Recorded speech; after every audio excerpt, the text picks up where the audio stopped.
right, good morning, church. I get an incredible opportunity this morning to punch the devil right in the mouth and share with you my second chance story. Let me set the stage for you and say that there's an organization I have followed for some time now called Catalyst Leader, and one of the conferences they had recently had a speaker named Brian Houston. He said, your capacity for pain will determine your potential for growth. Okay? Your capacity for pain will determine your potential for growth. I'll tell you that I believe that God has given each one of us an azimuth, a direction, if you will, in common language. Right now, mine is set at 50 degrees. Why don't you all do me a favor and bow your heads and close your eyes for just a second. All right, you can open them back up and look at me. See, I'm certain that in this moment, no one in here knows for sure right now if I'm still on course. I could have moved 1 degree to the left or 1 degree to the right. And that's the thing about 1 degree is you cannot see that in somebody. But here's the thing. Yeah, God knows, but so do I. I know where I'm 1 degree off, and so do you. You know where you're 1 degree off as a spouse or a parent, as an employee, or as a leader.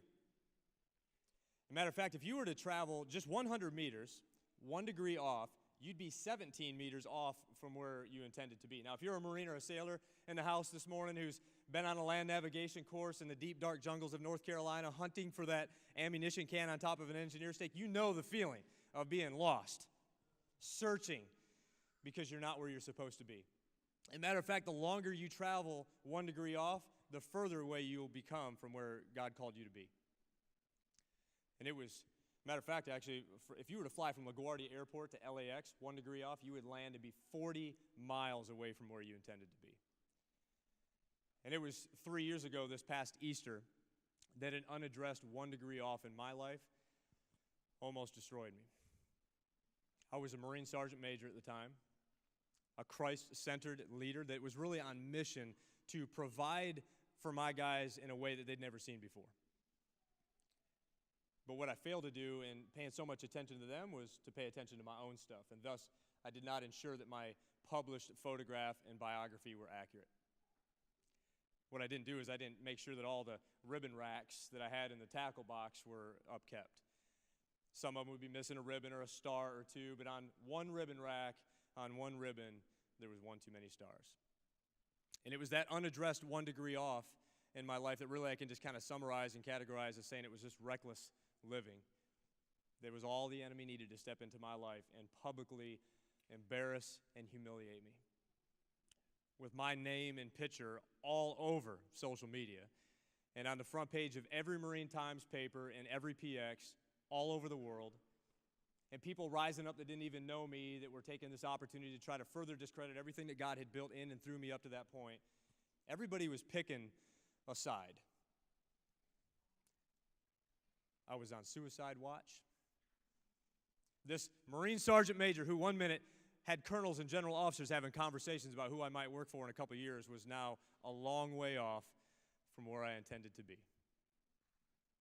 And I remember in this moment feeling lifeless, like somebody had ripped my insides out and threw me in quicksand as my identity had been torn from me.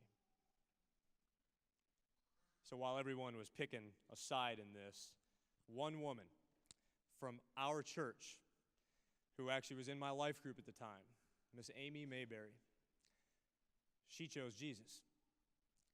She quoted Genesis 50:20 for me, which says, "You meant evil against me, but God meant it for good." And this became my lifeline as I felt like God was now in a position to reach into where I was and pull me out of that into my second chance. Now, Jason has asked us the question, opening up the series in week 1. He says, what do you do if you've blown it? What do you do when you've blown it? Man, I will tell you that if you can run to God, then run. And if you can't run, then walk. And if you can't walk, then crawl. Because that's what I did. And God gave me a second chance.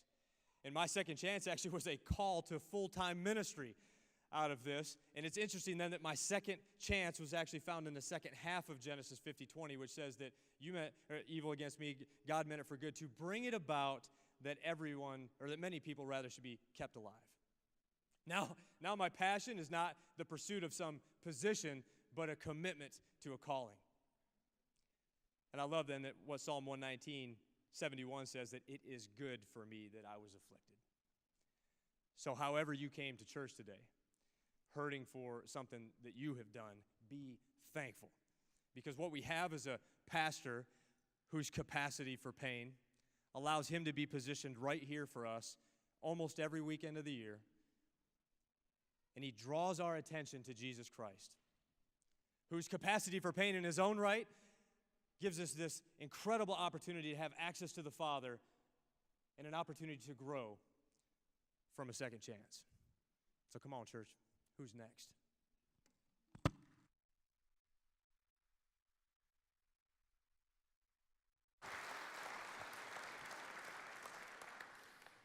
The truth is today,